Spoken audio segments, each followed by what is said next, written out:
బయట రౌడీలు ఆడవాళ్ళని పిల్లల్ని అడ్డం పెట్టుకుని నిలబడినప్పుడే ఇది నీ తెలివి కాదు, నువ్వు వేసిన ప్లాన్ కాదని అర్థమైంది. కానీ మీనన్ని ఎక్స్పెక్ట్ చేయలేదు minister. Wow, well played. Officers, finger prints match అయ్యాయా లేవా? మ్యాచ్ అయ్యాయి మేడం. చనిపోయిన పద్మ బాడీ మీద ఉన్న ఫింగర్ ప్రింట్స్ ఆదిత్యవే మేడం.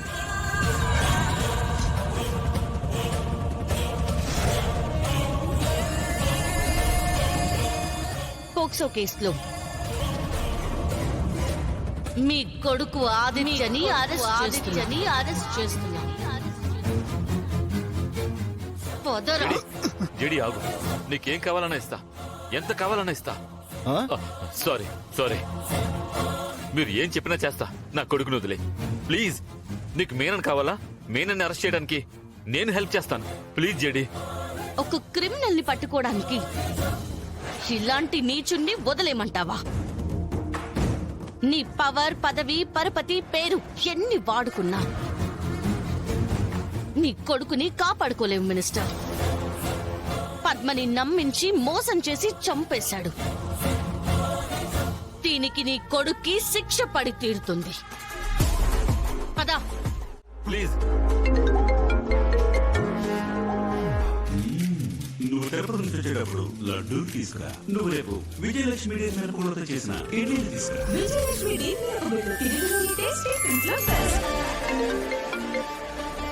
జై హింద్ సార్. జై హింద్ జేడి. మినిస్టర్ కొడుకు ఆదిత్యని మీరు అరెస్ట్ చేశారా?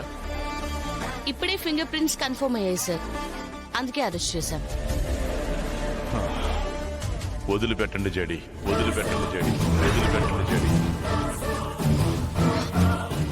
ఆదిత్యని వదిలిపెట్టేయాలా? ఎందుకు సార్? ఆదిత్యని పద్మని మోసం చేసి చంపేశాడు. పద్మని చంపినవాడు మాదాపూర్ పోలీస్ స్టేషన్ వచ్చి ఇందాకి లొంగిపోయాడు. ఇన్స్పెక్టర్ ఎఫ్ఐఆర్ రాసి నాకు ఫోన్ చేసి చెప్పాడు. పద్మని చంపినవాడు లొంగిపోవడం ఏంటి సార్? చంపింది ఆదిత్య అయితే ఎవరో వచ్చి మాదాపూర్ స్టేషన్ లో ఎలా లొంగిపోతారు? అదే అర్థం కాలేదు జేడి. మీరు వెంటనే బయలుదేరి అక్కడికి రండి. నేను వస్తున్నాను. వెళ్ళి మాట్లాడి ఏం జరిగిందో కనుక్కుందాం. కానీ సార్, ఇప్పుడు వీడిని వదిలేస్తే మళ్ళీ మనకి దొరకడు. కనీసం ఫింగర్ ప్రింట్స్ మ్యాచ్ అయినందుకు ఇంట్రోగేషన్ కైనా తీసుకొస్తాం సార్. ఆ స్టేషన్ లో లొంగిపోయిన వాడు ప్రూఫ్స్ తెచ్చేలోపు వీడితోనే పద్మని చంపానన్న నిజాన్ని నేను బయటికి తెప్పిస్తాను. ఆదిత్య బెయిల్ పేపర్స్ తో లాయర్ వచ్చి స్టేషన్ లో కూర్చున్నాడు.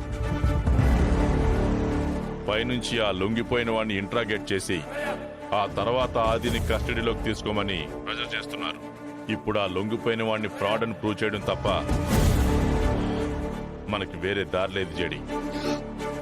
మీరు ఆదిత్యను వదిలేసి వెంటనే మాదాపూర్ పోలీస్ స్టేషన్ కు రండి. నేను వస్తున్నాను. జేడి, నన్ను నమ్ము. తప్పు చేసిన వాడికి శిక్ష పడుతుంది. పద్మకి న్యాయం జరుగుతుంది.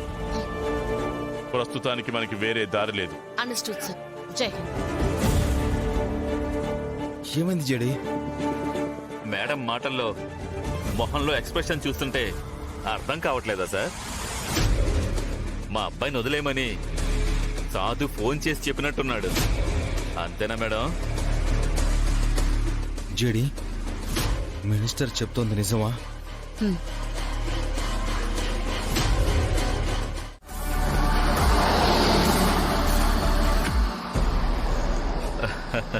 ఏంటి డాడీ ఇది? సడన్ గా ఈ ట్విస్ట్ ఏంటి?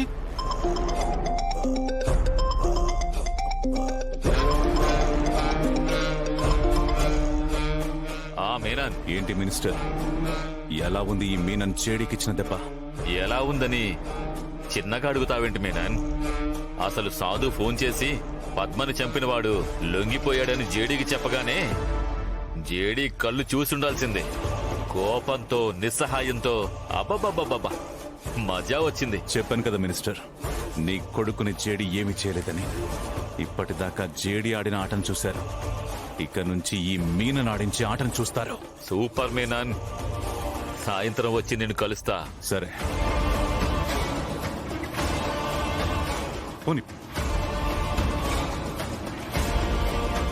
నీకేం కాదురా.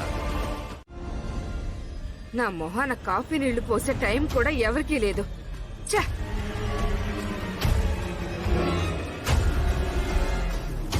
ఏ పిల్ల ఆగు. ఏం జరుగుతుంది ఇంట్లో?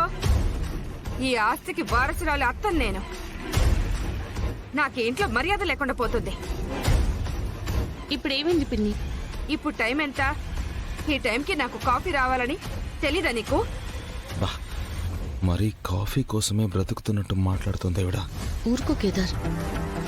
సారీ పిన్ని గారు, చిన్న పని నుండి బయటికి వెళ్ళాం. మీరు కూర్చోండి, నేను ఇప్పుడే కాఫీ తీసుకొస్తాను, సరేనా? ఆ, నేను ఫ్రెష్ అయ్యి వస్తాను దాత్రి. ఆ.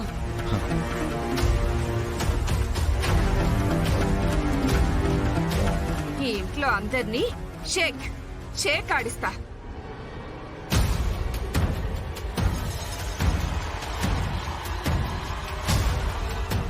ఏంటి బూచి, గట్టిగా అన్ని తీసుకొచ్చో? ఏం ప్లాన్ చేసావేంటి? రేపు నాది కాచిది పెళ్లి రోజు పిన్ని. పార్టీ చేసుకుందామంటే మూడు బాలేదు వద్దని చెప్పింది. అందుకే చిన్నగా ప్లాన్ చేశా. సూపర్ అన్నయ్య. ఇవన్నీ చూసి కాచి మూడ్ సెట్ అయ్యి పార్టీ చేసుకుందాం అంటుంది. చూడండి, తీసుకోండి. నేను వెళ్ళి కాచిని తీసుకొస్తా. సరే అన్నయ్య.